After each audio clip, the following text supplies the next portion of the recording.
The only sound in my house on my 80th birthday was the ticking of the kitchen clock. I remember looking at it when it turned 6:02 p.m., the exact time I had written on the invitations 2 weeks earlier in my careful cursive handwriting. Saturday, 6 p.m., dinner at Mom's. I had planned everything myself. At 80 years old, I still drive, still cook, still polish my own silver. I spent 3 days cleaning the house from top to bottom, wiping down the baseboards, washing the good china that once belonged to my mother, and ironing the white tablecloth I only use for Thanksgiving and Christmas. I ordered fresh flowers, white lilies and pale pink roses, and arranged them in the crystal vase Harold gave me on our 40th anniversary. I even had a bakery downtown pipe, Happy 80th, Mom, in soft blue frosting across a 3-layer vanilla cake. The dining table was set for 9.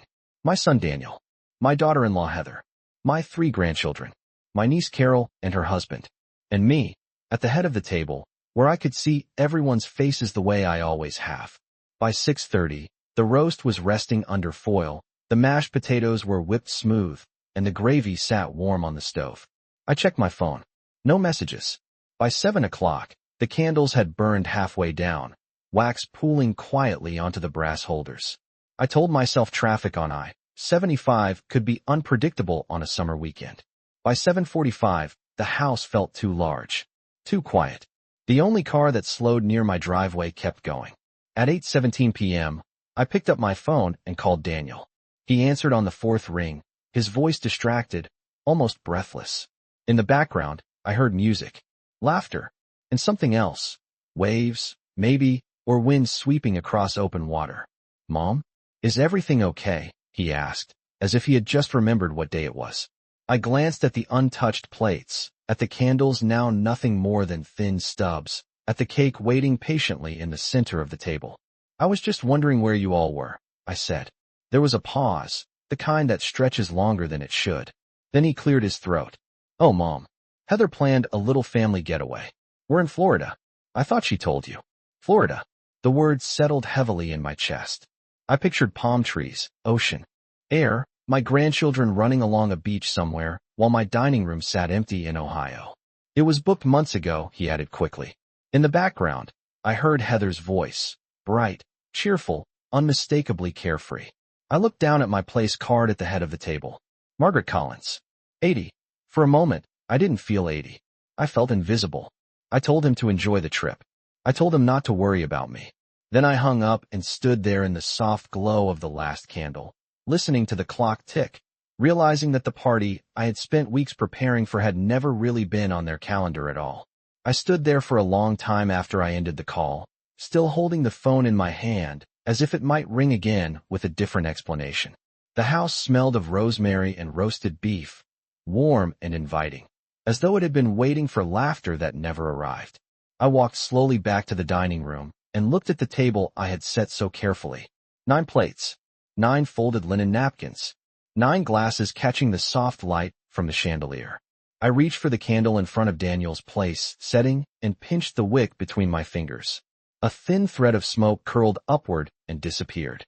One by one, I extinguished the rest until the room returned to its ordinary evening glow. The silence felt heavier now, not sharp like before, but settled, almost deliberate. I carried the roast back into the kitchen and sliced it anyway, laying the pieces neatly into a glass container as though someone might still arrive hungry. The mashed potatoes went into the refrigerator, the green beans into another container. The cake remained on the table. I stared at the blue frosting for a while before sliding it into the refrigerator beside the milk and the orange juice. 80 years old, and I was wrapping my own birthday cake in plastic wrap. I washed each plate by hand, even though I could have used the dishwasher. The warm water steadied me.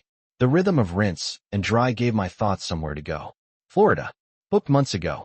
I tried to remember if Heather had mentioned anything about a trip. She often spoke quickly, filling conversations with details that never seemed to include me. Perhaps she had said something in passing, or perhaps she had not. I dried my hands and walked into the living room, where Harold's photograph sat on the mantel. He had been gone for 12 years now, yet sometimes I still found myself glancing at his chair as though he might be there with his newspaper folded in half. I wondered what he would have said about tonight. He always believed in family dinners, in showing up, in marking milestones with presents rather than excuses. I picked up my tablet from the coffee table and opened social media. It did not take long. There they were. A photograph posted just an hour earlier.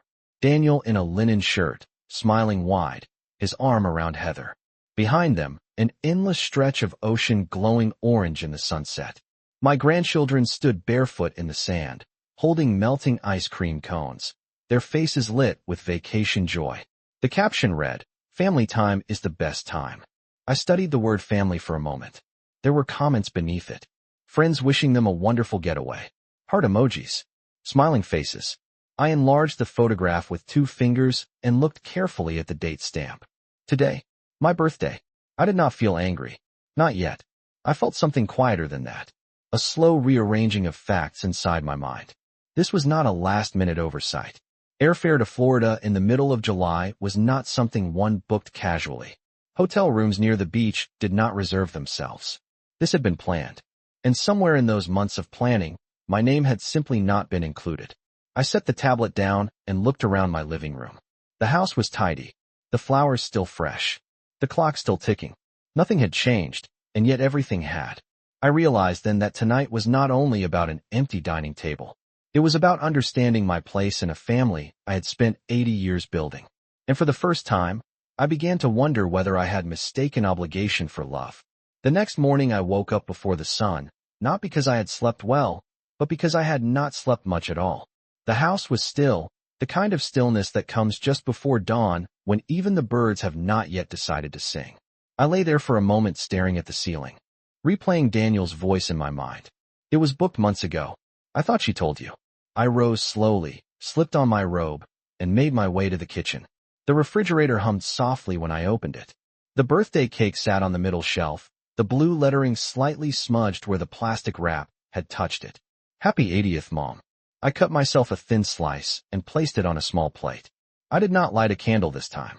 I sat at the kitchen table and ate it alone, tasting more sugar than sweetness. After breakfast, I poured myself a cup of coffee and carried it to the desk in the den where Harold used to sort through our paperwork every Sunday afternoon. The drawers still held neatly labeled folders. Insurance, property tax, utilities, investments. I had always trusted Daniel with certain things after his father passed away. He had offered to simplify my accounts, to help me manage online banking so I would not have to drive across town every time I needed to move money. I appreciated that. At least, I thought I did. I opened my laptop and logged into my bank account. It took me a moment to remember the password. Heather had insisted last year that we update everything for security reasons. When the screen finally loaded, I adjusted my glasses and leaned closer. The numbers looked ordinary at first. Social Security deposit, electric bill, grocery store. Then I scrolled further back. 3 weeks ago, there was a transfer for $25,000. The description read Whitmore Travel LLC. My coffee cooled beside me as I stared at the entry. I clicked on the details. Authorized user, Daniel Whitmore. I did not panic. I did not call him. Instead, I reached for the folder labeled Trust Documents and laid it flat on the desk. Harold and I had set up a modest trust years ago, mostly to avoid confusion later. Daniel was listed as a secondary trustee, able to act on my behalf if I became incapacitated. I was not incapacitated. I had driven myself to the grocery store just yesterday. I read through the language carefully, line by line, the way Harold used to read contracts before signing anything. The transfer was legal under the authority I had given, but it was not discussed with me. Not mentioned. Not even hinted at. I thought about the photographs from the beach, about my grandchildren smiling into the camera while the ocean stretched behind them. Family time is the best time. Perhaps that was true. Perhaps they simply forgot that family sometimes includes the woman who set the table for decades. I closed the laptop gently and folded my hands in front of me. This was not about the money alone. It was about assumption, about access, about being treated as a resource instead of a person. The clock on the wall struck 9. I picked up the phone and dialed the number of our family attorney, the same one who drafted the trust with Harold all those years ago. His assistant answered, her voice polite and efficient. I asked if he might have time to review a few documents with me this week. I said nothing about Florida, nothing about birthday candles or social media captions. I simply said I would like to make sure everything was still in order. As I hung up, I looked around the den at the framed photographs lining the shelves. Daniel at age 6 holding a fishing rod. Daniel at 18 in his graduation cap.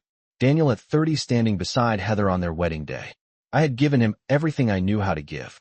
Love, stability, trust. Now, sitting at my desk with the morning light filtering through the blinds, I began to understand that trust, like money, should never be handed over without careful accounting. 2 days later, I sat across from Mr. Callahan in his office. The same office Harold and I had walked into nearly 15 years ago, with a folder of documents and a quiet determination to make sure our affairs were in order. The furniture had not changed. The leather chairs still creaked softly when someone shifted their weight. The walls were lined with framed degrees and photographs of courthouse steps. I placed my folder on his desk and folded my hands over it, just as Harold used to do. Mr. Callahan adjusted his glasses and read through the statements I had printed. He did not interrupt me while I explained the transfer. He did not make assumptions. He simply nodded and turned a page, his pen tapping lightly against the polished wood. When he finally looked up, his expression was careful, not alarmed, but alert. He confirmed what I already understood. As secondary trustee, Daniel had limited authority to move funds for my benefit. Travel expenses could be interpreted as such, especially if he believed it was family-related. The language of the document allowed room for interpretation. I asked him one question. Did that authority require my knowledge? Mr. Callahan paused before answering. Legally, not always. Morally, perhaps. The distinction settled between us like a thin sheet of glass. I thanked him and asked what steps I could take to ensure clarity going forward. He suggested amendments, clearer limitations, written approval required for any withdrawal above a specific amount, the option to remove Daniel entirely from the trust structure if I wished. I did not respond immediately. Instead, I studied the lines of the document where Harold's signature appeared, steady and confident even in his later years. We had built our life carefully. We saved through recessions. We paid off the mortgage early. We declined luxuries so that Daniel could attend college without loans. We did not do those things so that family time in Florida could quietly empty $25,000 from an account I still manage myself. I told Mr. Callahan that I would like to amend the trust. I asked him to prepare the paperwork to remove Daniel as secondary trustee effective immediately. I also asked about establishing a small scholarship fund in Harold's name, something modest but meaningful, for local high school seniors who needed help with tuition. Mr. Callahan's eyebrows lifted slightly, but he did not question my reasoning. He only nodded and began making notes. On my drive home, I passed the park where Daniel used to play Little League. I remembered sitting on metal bleachers with a thermos of lemonade, cheering louder than anyone else in the stands. I remembered how he used to search for my face in the crowd before stepping up to bat. I had always been visible to him then. Back at home, I placed the amended draft documents on the dining room table, the same table that had been set for 9 just nights before. The flowers were beginning to wilt now, their petals curling inward. I did not throw them away yet. I simply trimmed the stems and changed the water. There was something steadying about tending to what could still be preserved. That evening, Daniel sent a group message with photographs from the beach. The grandchildren were building a sandcastle shaped like a lighthouse. Heather wrote that they wished I had been there. I responded with a single sentence. I hope you are enjoying yourselves. I did not mention the attorney's office. I did not mention amendments or scholarships. Some decisions do not require announcement. They require execution. As the sun set beyond my backyard, casting long shadows across the lawn Harold once mowed every Saturday morning, I felt a quiet shift inside me. I had spent 80 years being available. Now I was learning the discipline of boundaries. And boundaries, I realized, do not shout. They stand firm and wait to be tested. Daniel and his family returned from Florida the following Thursday afternoon. I knew because Heather posted a photograph of their suitcases lined up neatly by the front door, sunlight spilling across the hardwood floors of their home as though nothing in the world had shifted. I had already signed the amended trust documents that morning. Mr. Callahan had come by personally, a leather briefcase in hand, and we reviewed each page at my dining room table. I signed slowly, carefully, my handwriting still steady despite my age. Margaret Collins, 80 years old and fully aware. When the final document was sealed inside its envelope, I felt something settle into place. Not anger, not revenge, structure. That evening, Daniel called. His voice carried the faint echo of someone speaking from a large room. "We are back," he said, almost cheerfully. "The trip was wonderful. The kids had an amazing time." I told him I was glad to hear it. There was a pause. Then he added, "We feel terrible about your birthday. We honestly thought you understood about the trip." I did not correct him. Instead, I asked if they would come to dinner on Sunday. "All of you," I said. "I would like to see the children." He agreed immediately. Sunday arrived warm and bright. I prepared another meal, though smaller this time. Roast chicken instead of beef. Fresh corn on the cob. A simple salad with tomatoes from my garden. I did not use the good china. I set the table with everyday plates, 4 of them, leaving the head of the table empty until the last moment when I placed my own plate down quietly. When they arrived, the grandchildren ran toward me first, hugging my waist with sandy enthusiasm, telling me about seashells and sunsets. I listened carefully. Heather followed with a gift bag in her hand. "We brought you something from Florida," she said with a practiced smile. Inside was a small decorative lighthouse. I thanked her and placed it on the sideboard. Daniel lingered in the doorway for a moment before stepping fully inside. He looked at the dining room as though assessing whether anything had changed. Nothing had. Not visibly. During dinner, conversation remained light. School plans. Summer heat. Traffic from the airport. Heather described the hotel as though reading from a brochure. I noticed Daniel avoiding my eyes whenever the subject of money drifted near vacation costs. After dessert, I cleared the plates and returned with a thin manila envelope. I placed it gently in front of Daniel. "I met with Mr. Callahan this week," I said calmly. Heather's smile faltered just slightly. Daniel's hand rested on the envelope, but did not open it immediately. "I have amended the trust," I continued. "You are no longer listed as secondary trustee. All withdrawals will require my written approval." The room remained quiet. I could hear the faint ticking of the clock in the hallway. Daniel finally opened the envelope and scanned the first page.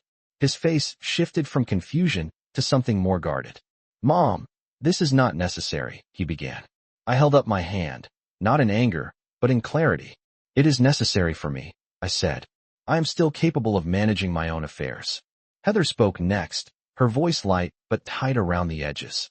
"We only wanted to include you in family experiences." I met her gaze steadily. "Family experiences should include family," I replied. No one raised their voice. No one argued. The children sat quietly, sensing a conversation they did not fully understand. After a few more minutes, Daniel folded the documents back into the envelope. He did not protest further. When they left that evening, the grandchildren hugged me again, promising to visit soon. I stood at the doorway and watched their car disappear down the street. The house felt quiet once more, but not hollow. There is a difference between solitude and exclusion. That night, I placed the small lighthouse from Florida beside Harold's photograph on the mantel. It looked delicate there, a symbol of something meant to guide ships safely to shore. I realized then that I did not need to chase after family to be seen. I needed only to stand firm where I had always stood, steady and unmistakable, and let the light fall where it may. The week after that dinner passed without another call from Daniel. No apology, no explanation, only silence, polite and measured. I did not reach out either. Instead, I focused on practical matters. Mr. Callahan finalized the amendment and filed the necessary copies. The scholarship fund paperwork was drafted, outlining a modest annual award for one graduating senior from our local high school. I chose to name it the Harold Collins Character Award, not for grades alone, but for integrity. That word felt especially important now. I drove to the bank myself that Friday morning. The teller, a young woman who had helped me for years, greeted me warmly and commented on the heat wave moving through Ohio. I smiled and signed the forms to update account permissions, ensuring no secondary access remained. The process was simple. A few signatures. A brief verification. Authority restored to its rightful place. On my way home, I stopped at the grocery store and bought fresh flowers again, this time sunflowers. Bright and unapologetic. I placed them in the same crystal vase and set them in the center of the dining table. Not for guests. For myself. That evening, my phone finally rang. Daniel's name appeared on the screen. I let it ring twice before answering. His voice sounded different. Less certain. "Mom, I have been thinking," he began. "About what you said. About the trust." I listened without interrupting. He explained that the transfer had been intended to cover the trip for everyone, including what they assumed would be my portion. He said Heather believed it would be a surprise, something generous. I allowed him to finish. Then I asked one question. Did anyone confirm with me before moving $25,000? There was a pause. A longer one this time. No, he admitted. We thought it would be fine. I thanked him for his honesty. I told him I was glad the children enjoyed the beach. I did not accuse. I did not scold. I simply stated that surprises involving other people's finances require consent. He did not argue. After the call ended, I sat by the window and watched the sun lower behind the maple tree in my backyard. Harold planted that tree the year Daniel was born. It had grown steadily, quietly, through storms and seasons. I realized I had done the same. Over the next few days, I received a handwritten note from my oldest granddaughter, thanking me for dinner and saying she hoped we could bake cookies together soon. I placed the note on the refrigerator with a magnet shaped like a cardinal. That is what family truly feels like. Small gestures, direct connection, not filtered through assumptions. On Sunday afternoon, I visited the high school counselor to discuss the scholarship criteria. We spoke about students who worked part-time jobs, who cared for siblings, who demonstrated responsibility beyond their years. I felt purposeful in a way I had not in weeks. That evening, I updated my will to reflect the changes in the trust and to specify a fixed inheritance for Daniel that would not fluctuate based on access. Clear, defined, fair. When I sealed the envelope and placed it in my desk drawer, I experienced something I had not felt on my birthday night. Calm. Not the fragile calm of avoidance, but the grounded calm of alignment. Daniel called again 2 days later, asking if he could stop by alone. I agreed. When he arrived, he looked at the house as though noticing it differently. Perhaps he saw the sunflowers. Perhaps he noticed the absence of certain assumptions. We sat across from one another at the kitchen table. I did not mean to make you feel excluded, he said quietly. I met his eyes and replied, intent does not erase impact. He nodded slowly. For the first time since that empty dining room, I saw not a trustee or a beneficiary, but simply my son. And for the first time, I understood that loving someone does not require surrendering boundaries. It requires clarity, the kind that stands firm, like a lighthouse, steady against the tide. After Daniel left that afternoon, I remained at the kitchen table for several minutes, listening to the quiet hum of the refrigerator and the distant sound of a lawn mower somewhere down the street. The house no longer felt heavy. It felt settled. There is a difference. Heavy is when something presses down on you. Settled is when something has found its place. Daniel had apologized in his own way. Not dramatically, not with grand gestures, but he had sat across from me without defensiveness, and that mattered. What also mattered was that the paperwork remained unchanged. Boundaries, once drawn, should not be erased out of comfort. A few days later, Heather called. That in itself was unusual. Our conversations had always been cordial, measured, careful around the edges. Her voice sounded composed, but I recognized the undertone of calculation. She said she hoped there were no hard feelings about the Florida trip. She explained again that it had been intended as a surprise. I thanked her for the thought and told her that surprises are best when everyone is included in the planning or at least the knowledge.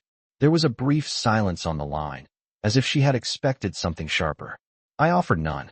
Instead, I invited her and the children over the following Saturday afternoon to bake cookies. She agreed. When Saturday arrived, the grandchildren rushed into the kitchen with flour-dusted enthusiasm. We measured sugar carefully, cracked eggs one at a time, and rolled dough into neat rounds. I showed them how to press a fork gently across the top to create a pattern. Heather stood near the counter, watching more than participating. At one point she commented that it must feel strange managing finances alone at my age. I wiped my hands on a towel and looked at her calmly. I told her that independence does not expire at 80. She nodded, perhaps realizing that certain conversations no longer carried leverage. Later that afternoon, Daniel joined us. He stood beside me while the children waited for the cookies to cool. He spoke quietly, saying he had reviewed his own budget and realized how easily assumptions can grow when money feels accessible. He admitted that he had allowed convenience to guide him rather than conversation. I appreciated the honesty. I told him that trust is not about access. It is about respect. That evening, after they left with a tin of cookies, I walked through the house turning off lights one by one. The The sunflowers in the dining room were still bright, their faces turned toward the window, as if following the last light of day. I paused in front of Harold's photograph and the small lighthouse from Florida. I realized something simple but important. I did not need to reclaim authority through confrontation. I had already reclaimed it through action. The scholarship paperwork was finalized. The trust was secure. The will was clear. Nothing dramatic had occurred. No doors had been slammed. No harsh words exchanged. Yet the balance had shifted. The following week, Daniel transferred the $25,000 back into the account without being asked. The transaction appeared quietly on my statement, a reversal of assumption. He called to inform me, not to justify himself, but to confirm the correction. I thanked him. I did not celebrate. I simply noted it as evidence that clarity can teach where anger cannot. That night, I sat at the dining table alone once more, not with 9 place settings, but with 1 plate and a single glass of iced tea. I did not feel invisible. I felt present. 80 years old, still learning, still adjusting, still capable of guiding the direction of my own life. The clock ticked steadily on the wall, but this time the sound did not echo. It kept time, nothing more. And for the first time since that empty birthday evening, I understood that being excluded had not diminished me. It had revealed where I needed to stand. Late August arrived with cooler evenings and the first hints of autumn settling into the trees along my street. The maple in the backyard had begun to show thin streaks of gold at the edges of its leaves, as if preparing quietly for another season of change. Life had resumed its rhythm. I attended church on Sundays. I met my neighbor Ruth for coffee on Tuesdays. I drove myself to the grocery store and selected fruit carefully, pressing each peach with patient fingertips. Daniel called more often now. Not every day, but enough to signal intention. He asked about the scholarship fund one afternoon, curious about how many students had applied. I told him we had received 12 essays and that I had read each one slowly, underlining phrases that spoke of responsibility and perseverance. He listened without interruption. There was something steadier in his tone these days. Less assumption, more attention. One Saturday morning, the grandchildren came over again, this time to help me plant tulip bulbs along the front walkway. We knelt side by side in the soil, spacing each bulb 6 inches apart as the package instructed. I explained that tulips bloom in spring only after enduring winter. They nodded seriously, as if absorbing a lesson that extended beyond gardening. Heather stood nearby, holding a bag of mulch. She seemed quieter than usual, perhaps unsure of where she stood within this new balance. I did not exclude her.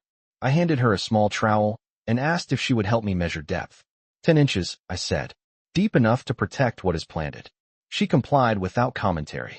That afternoon, as we rinsed dirt from our hands at the kitchen sink, Daniel mentioned that he had declined an investment opportunity presented by a friend. He said he realized he had been too quick in the past to equate access with entitlement. I appreciated the reflection, not because it validated my decision, but because it demonstrated growth. Later that week, I attended the high school award ceremony. The auditorium smelled faintly of polished wood and fresh programs printed on glossy paper. When the principal announced the Harold Collins Character Award, I stood slowly and walked to the stage.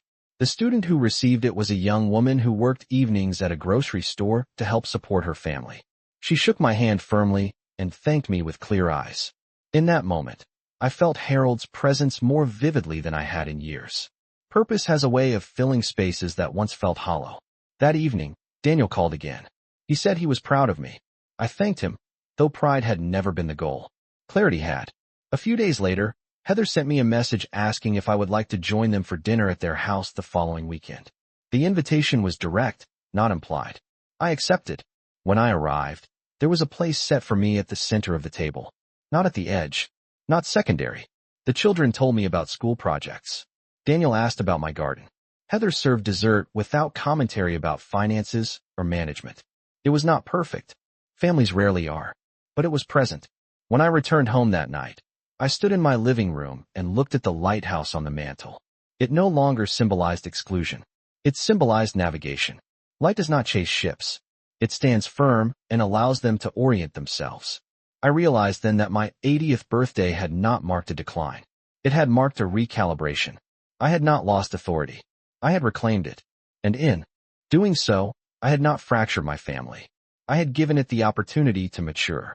October settled in with crisp mornings and longer shadows stretching across the yard Harold once tended so carefully. The tulip bulbs we planted had disappeared beneath the soil, invisible now, yet quietly preparing for spring. I found myself thinking about that often. Not everything meaningful is visible in the moment it is planted. Some things require time, pressure, and a little cold air before they bloom. Daniel continued to visit on Sunday afternoons, sometimes alone, sometimes with the children. Our conversations felt different now. Less rushed, less transactional. We spoke about ordinary things. The cost of heating this winter. The upcoming school play. The scholarship recipient who had written me a thank you letter describing her first week of college. He listened in a way he had not before, as though recognizing that presence is not measured by proximity, but by attention. Heather remained cordial, though more reserved. I sensed she was adjusting to a landscape where assumptions no longer held authority. That was acceptable. Adjustment is part of growth. One evening, as I sat at my desk reviewing utility statements, I noticed how steady my hands remained. 80 years old, and still capable. I thought back to that night in July when the candles burned down in an empty dining room. I had believed then that I was being erased. But erasure implies disappearance. I had not disappeared. I had been overlooked. And there is a difference. Being overlooked can be corrected. Disappearance cannot. In November, Daniel asked if I would host Thanksgiving. The request was direct. No ambiguity. No mention of alternative plans. I agreed, with one condition. Everyone would arrive at noon. No delays. No overlapping commitments. He smiled when I said it, understanding the unspoken history beneath the request. On Thanksgiving Day, the house filled with familiar sounds. The grandchildren arguing gently over who would set the table. Heather arranging napkins carefully. Daniel carrying and folding chairs from the garage. I stood at the stove stirring gravy, listening to the noise settle into something warm and alive. At exactly 12 o'clock, every seat was occupied. Not because I demanded it, but because it was respected. During dinner, Daniel raised his glass and thanked me for holding our family steady. I did not respond with a speech. I simply nodded.